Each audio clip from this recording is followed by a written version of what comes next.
to show you how I make a beautiful turkey stock. Now, if this is out of the cookbook, this is out of my little Homestead Pantry cookbook. It is on page 73, okay? And it is Homestead chicken stock, but I'm using turkey instead. But the rest, everything else is the same in this recipe. And this makes a really nice stock. Okay? So, first thing first is I'm going to open these up because remember I cut this chicken up yesterday, or this turkey up yesterday. And this is all the scraps and what was left of the carcass. So I'm going to put that in my stock pan. Frozen, it don't matter. It's all going in there. I got another one here.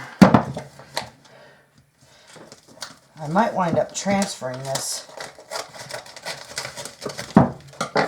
to... People wonder why I put paper towel in there. Oh, that's too frozen.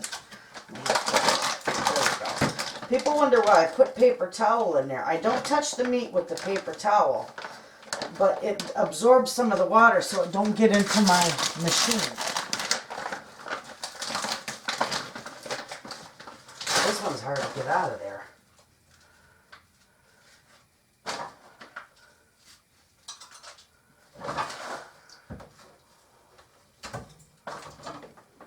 Okay, there goes that. Throw this out. Yep, I put a piece of paper towel in there just below the seam and above the meat so it doesn't get frozen stuck to the meat. But yet, when you're sealing it, when you're vacuum sealing it, you notice the moisture will suck into your machine. And mine just gives me fits when it does that. So that's what I do, and it stops it, and it works well. I'll show you that in a kitchen tip. Anyway, okay, so with that, I got, you know what? I may have to use my big pan. I do this all the time. I'm going to use my big pan. I'm going to use the big dog, because that way I'll make a whole lot of stock. This won't be enough. Okay, got that. It's frozen and slit. And I got that. Alright, I'll set that aside. Okay, so you can see in that pan. Now, all I'm going to do is take my celery and chop it. That's it. I already washed it. So I'm just going to chop it. And I've got about 4 garlic cloves. I'm just going to cut them in half and fling them in there. Okay. Okay. Now I got a whole onion. I'm going to cut it in half. A lot of people don't peel theirs, but I peel mine. I don't know, I just do. They don't peel their carrots and stuff, and they don't peel their onions, and that's all right, you don't have to. But my carrots I don't peel, but my onions I do. Okay, so I'm just going to chop that into thirds, throw that in. This is so easy to make. You'll love it. And then you can it up, and I'll be canning it up today too, so that'll be part of this video. There you have that. There is the onions in there. Let me set my mess aside. Okay, now I don't have any fresh carrots, so I'm going to throw a handful, a nice sized handful of my dehydrated carrots in there. Yeah, maybe I'll do, yeah, that's good. Oh my gosh, they smell wonderful. Okay, and with that I'm going to put 2 bay leaves in it. Maybe I'll do 3.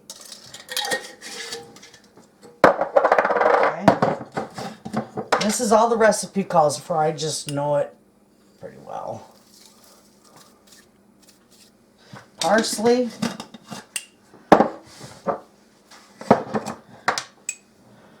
Not too much thyme, about a good teaspoon. It's good enough for a time. Gosh, I love the smell of thyme. Okay, let me make sure I got everything in there beside of the pepper. Thyme, parsnip, fix, cloves. It does call for leek tops, but your onion is just fine. Pepper. That's it. So we're going to put, you can use whole peppercorns. I'm just going to use regular pepper. Nice bunch. And I might use a little bit of salt. That comes out of there pretty fast.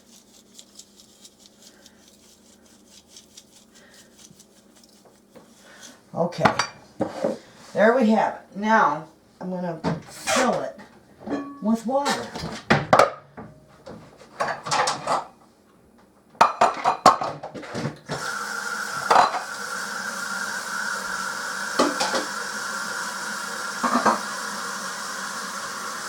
So this is going to simmer. I'm going to bring it up to a boil, and then I'm just going to let it cook about 5 or 6 hours. And I'll keep adding water to it as it goes.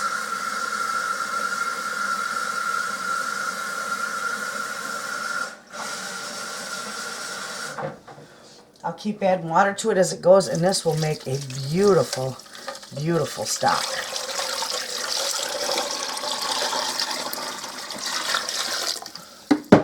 I'm going to turn my burner on medium high so that I can bring it to a boil.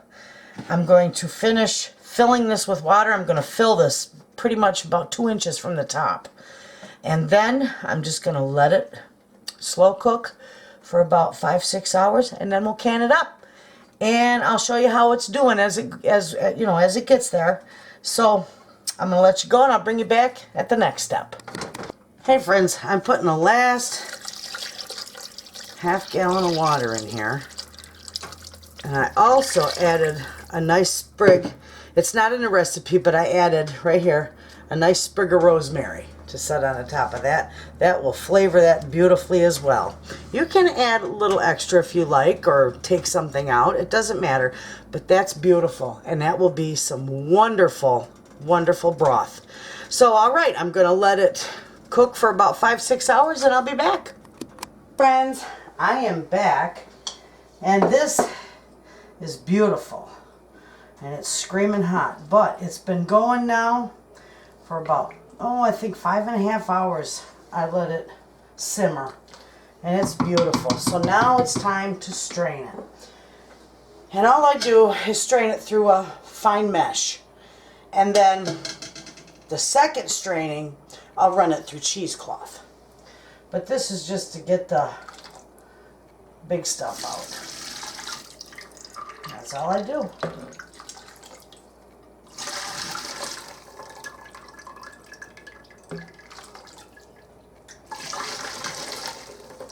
This is going to be absolutely beautiful. It's a beautiful color too. Ooh, that was hot. Beautiful, beautiful color.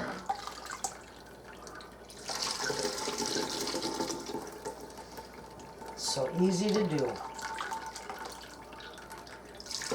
And then I can it up, and it makes the most wonderful broth ever.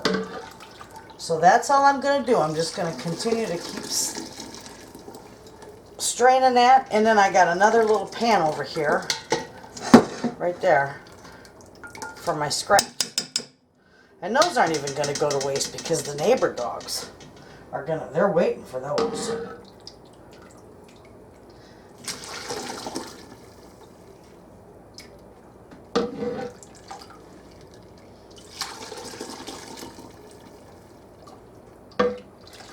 So there we go. Let me get this finished up, and then I'll show you what all I have. Then I'll show you how I do it the second time around. It's beautiful. All right, I'll be back. Hey friends, I am back, and I'm ready to can up my turkey stock. And let me tell you, it turned out wonderful. I tasted it. It's really good. So I washed my jars, sanitized my jars. They're hot, but they're not screaming hot. And I've got my lids in really hot water. My rings are all ready. Everything's ready to go. So what I'm going to do is I'm going to show you how I can this up. And this is the easiest way I know how. Now this broth, wait till I see this. This broth is beautiful. I'll just pour it right in there. This is the easiest way that I know how.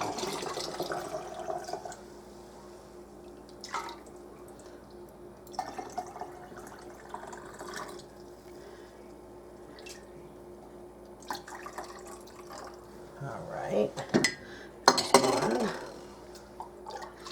I got this pan, which was about half full, and another one that's completely full. I'm going to get quite a few quarts out of this. This stuff is beautiful. Just look at that.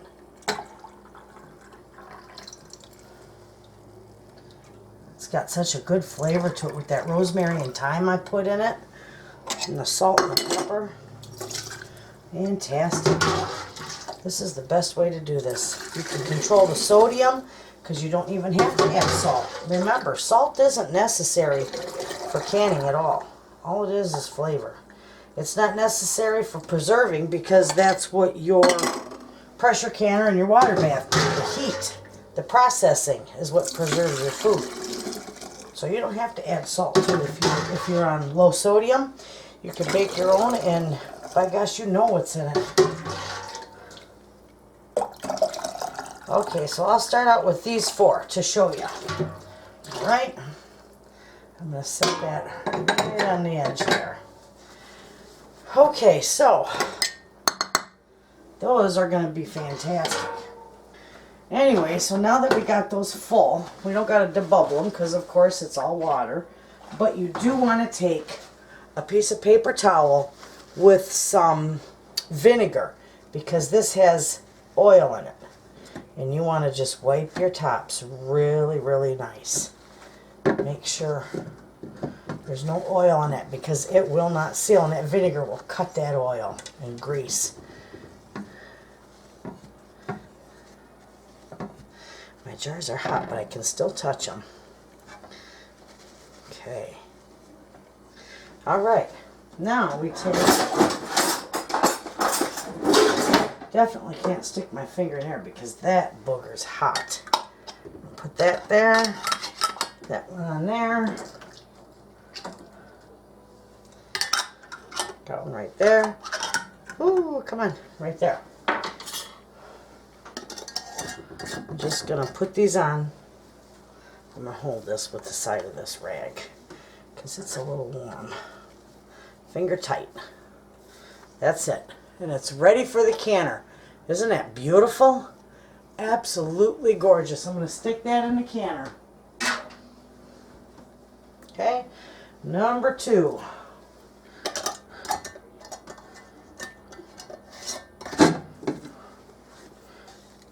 Finger tight. Nice, huh? That's going to be wonderful. My mother's going to love this. She's the one that I can this a lot because she uses it so much. Now, I use a lot of broth, but not near as much as she does. And I like to know what she's eating, so I make it myself for her. All right, one more here. Give it a finger tight. And there you have it. Absolutely beautiful. All right, friends, I showed you those 4. So I'm going to go and finish getting the rest of mine jarred up because I got quite a bit left to go. And when I get the canner all ready to go, I'll be back and show you that step. Friends, as you can see, I've got 7 beautiful quarts in here. And I also got another 7. It's way over here, right about here.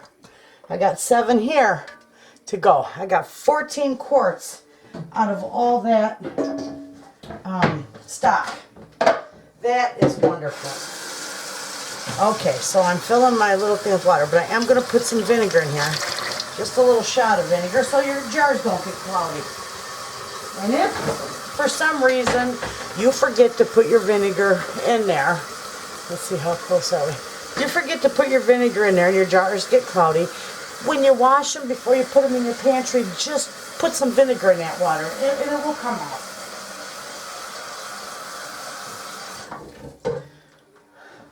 Okay, so you always want a couple inches of water in here. Usually is about 2 quarts.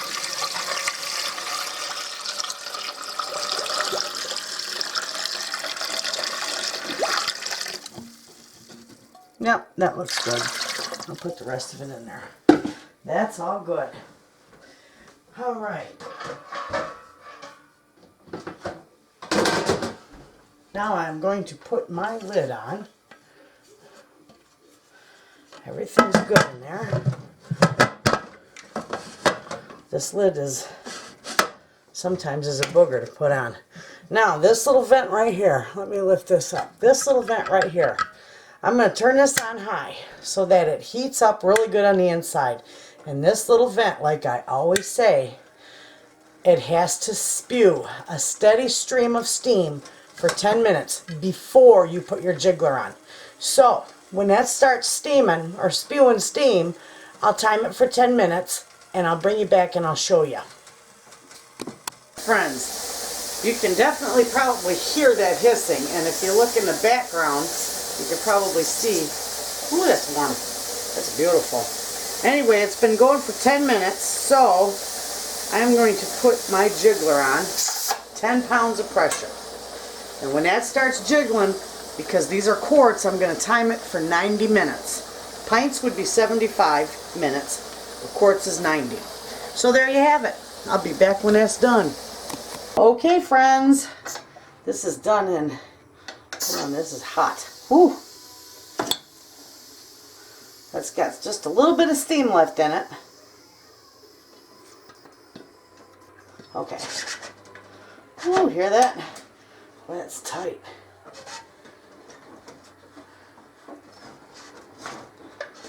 Sometimes it's a booger to get off. There was still a little pressure in it. Open it away from you. A must. Boy, that'd be horrible to get burned by that steam. Oh my goodness, these are gorgeous. Look at that dark, rich, beautiful color. Isn't that gorgeous? Those turned out wonderful. Look at that. Beautiful. Now if they all seal, that'll even be a plus. Gorgeous. Now I got to get my other batch in because I got one more batch to run. And then it'll all be done. And all together, I have got 14 quarts of beautiful, boy, that's a beautiful caramel colored turkey stock. I love that. Gorgeous. All right. I don't know if you can see them. Those are beautiful. Absolutely. Well, that's how easy, well, I shouldn't say easy. It's fairly easy. It's just tedious. And that's how you can make some beautiful turkey stock. And the recipe, remember, is in my book, Little Homestead Pantry. That with many other recipes and many fun tips and tricks, and the link to it is in the description box below this video. Take a look at it. If you like it, order it. And thank you, friends, for watching.